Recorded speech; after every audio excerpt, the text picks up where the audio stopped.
Hello views, welcome to my channel. ఇవాళ అయితే నేను ఫ్రూట్ సలాడ్ చేస్తున్నాను అనమాట. ఇది శివరాత్రి నెక్స్ట్ డే రోజు నేను షూట్ చేసిన వీడియో అనమాట. సో ఎందుకో నేను డిలీట్ చేస్తుంటే నాకు ఇది దొరికింది, సో అందుకోసం నేను అప్లోడ్ చేస్తున్నాను.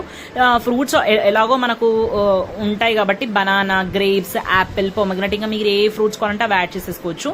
ముందుగా పాలను బాగా మరగబెట్టేసుకొని అందులోనే ఒక 3 స్పూన్స్ ఆఫ్ షుగర్ వేసేసుకోండి. నేనైతే అంటే గ్లాస్ క్వాంటిటీలో వేస్తున్నాను, ఎక్కువ క్వాంటిటీ కాబట్టి.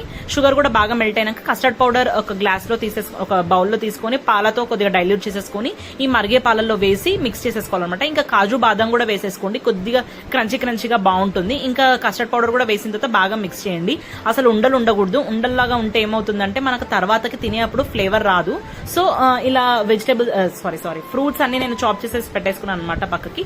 సో ఇది కస్టర్డ్ పౌడర్ లిక్విడ్ ఏదైతే ఉందో అది కొద్దిగా చల్లగైన తర్వాత గ్రేప్స్, యాపిల్, బనానా, ఇంకా డ్రై ఫ్రూట్స్ అన్ని వేసేసుకుని ఇంకా మీ దగ్గర కొద్దిగా వెనిలా ఎసెన్స్ ఉంటే కూడా వేసేసుకోండి. ఆల్రెడీ కస్టర్డ్ పౌడర్ లో ఉంటుంది, కాకపోతే ఎక్స్ట్రా ఫ్లేవర్ కావాలనుకుంటే వేసేసుకోవచ్చు. ఇంకా ఇది మనం రిఫ్రిజిరేట్ చేసేసుకుని మనం చల్లగా తింటే టేస్ట్ అయితే చాలా బాగుంటుంది.